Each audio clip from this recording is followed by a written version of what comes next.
Hey everyone, how's it going? I am Michael Moreci, and welcome to the first edition of the sort of impromptu writing workshop, writing course that I'm offering. We're all stuck, socially isolated, and more or less inside. And I just got finished teaching this class called genre writing.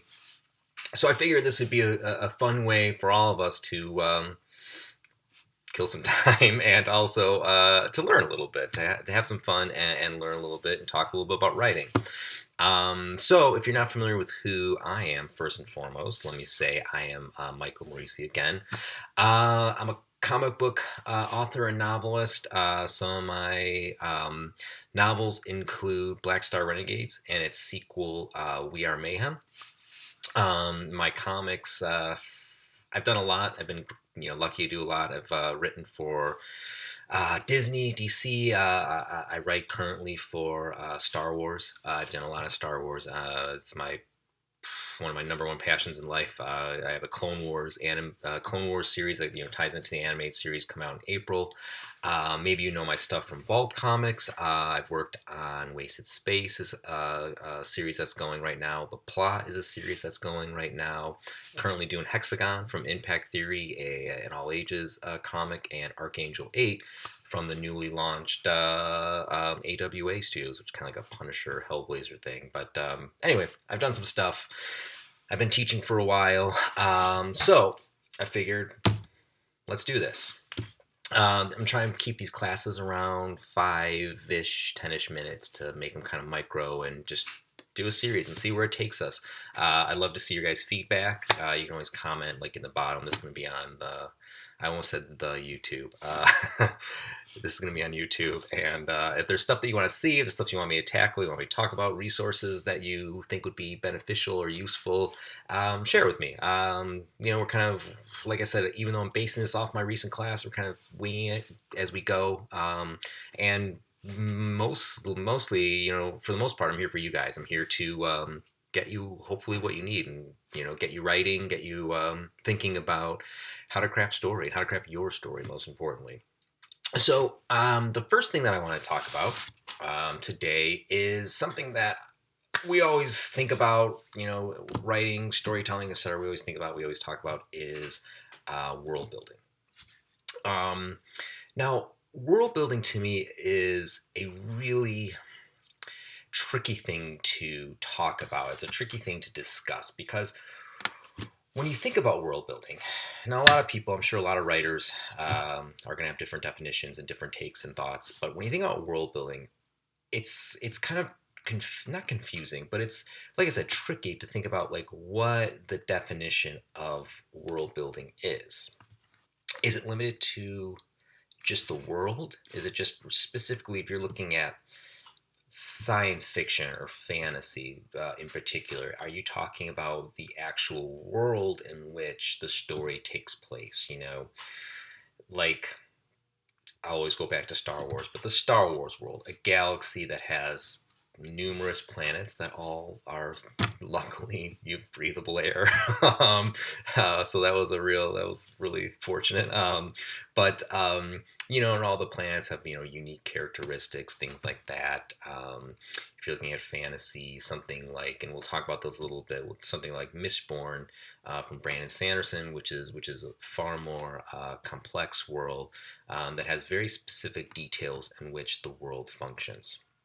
You can look at it like that. You can say, okay, world building is the actual setting. Okay, that's what world building is. But to me, when you think about world building, and this is something that I'm going to talk about a lot. This word I'm going to mention. The word is tapestry. When I think about world building, when I think about a lot of the things that go into the umbrella that we know as story, I think about this tapestry.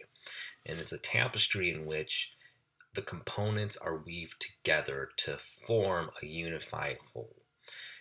It's so important in storytelling to have these things working in unison. And when I think about world building, I'm not just thinking about the setting.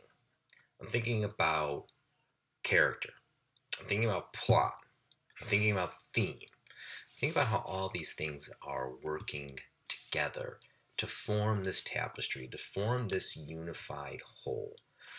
When I approach story, when I'm specifically when I'm in the stage of building story, when I'm in the stage of really sitting down with the pen and paper before I start scripting or before I'm sitting at my computer writing chapters and outlines and stuff like that, when I'm just in the formative stages, I'm thinking about how everything is going to tie together. Like, what is the story about?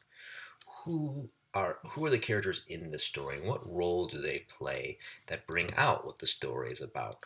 How does where the story take place also play a role in this? How is the setting itself also a character, and how are all these things linked together so they're all rising a unified message to the surface. Now you don't want to do it so it's obvious. You don't want to do anything in storytelling that's obvious. That's part of the craft. But you want to think of ways in which everything is being weaved together. Now, one of the examples that I look at often, there's many great examples for world building that you can use, that you can think of, that really illustrate tremendous world building. I like to think of True Detective Season 1. And the reason I bring this up is because you don't really think of that as something that you think about world building. Again, you think of Dune, you think of Star Trek, you think of Brand Sanderson, you think of Joe Abercrombie, you think of specific genre stuff where it's a world that's built from the ground up. You've built a world, you've created it out of nothing, more or less.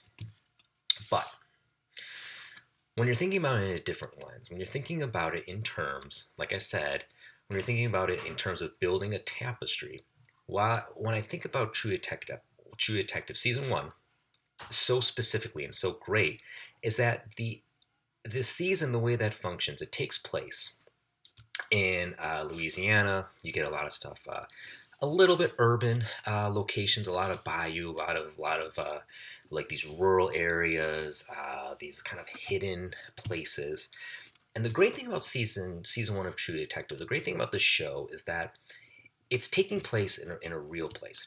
Louisiana's a real, obviously a real place. But the more the story goes, it starts off. True Detective starts off as a kind of a more or less a typical procedural show. There's a crime, there's a murder, there's mystery, it's a whodunit aspect. But the more and more you go, the more you realize that there's something strange about the world, that there's something strange about what's happening just in general. You're peeling back these layers of the story. You're peeling back the layers of the character, Rust and Hart, the two main detectives, Woody Harrelson and Matthew McConaughey, the detectives they play.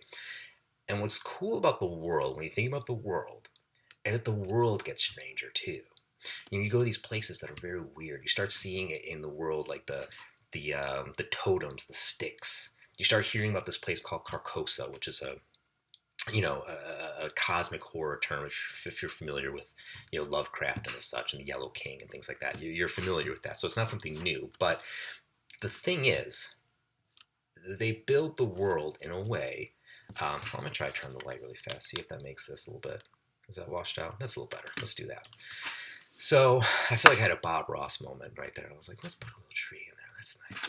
That's nice. So anyway, what's cool, the more the show goes on, and the more you peel back those layers, the more the world starts to reflect the strangeness of what's going on, the strangeness of the case, the strangeness of the detective, the strangeness of everything that's happening. And the world, it's the tapestry. These things are working in concert with one another. Russ Cole is getting stranger. He's getting more unreliable. The world is getting more unreliable. Everything is you're going deeper down this, apocalypse now almost, where you're going, down that river, and everything's becoming more and more strange, more and more foreign, more and more dangerous. That to me is great world building, because everything in True Detective, you watch that season start to finish, everything is working in concert. And it's building a tremendous world that's all feeding into one thing. It's all feeding into the story. It's all feeding into what the story is trying to do, what it's trying to execute.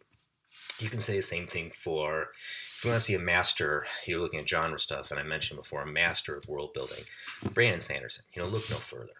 There is very few people who close circuits better than Brandon does, in the sense of like, he introduces details, he introduces ideas, and none of it goes to waste. All the things that he introduced, let's go back to Mistborn, the red sky, the falling ash, the well of ascension, all these things. There's many, many things that he introduces, that, for one thing, yes, they bring characters to the world. They make the world feel like a real place, and you want that. That's vitally important. But in addition to that, he also introduces the details that tie into the plot. These are all mysteries. We don't know it at first. At first, you can read that and say, okay, this is just the world. There's ash falling from the sky. He doesn't draw attention to it being important, or that it's necessarily a mystery to be solved. But it does get solved. All of those things get addressed. And it all feeds into the characters and their motivations. It ties into their histories. It ties into the decisions they make, and it ties into what this story is and what it's trying to do.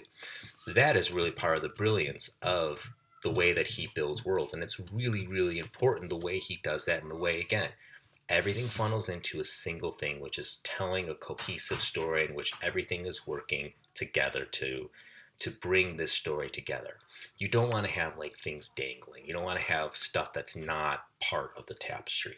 So when you're building your world, try to think about that. Try to think about how you can build it. And it's not just about creating a world that things are making a cool and unique world. You want that. You want your world to be special.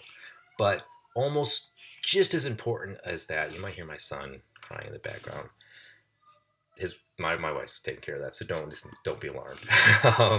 But you might want to think about not just creating a unique world, but creating a world that ties into the story and makes everything work together.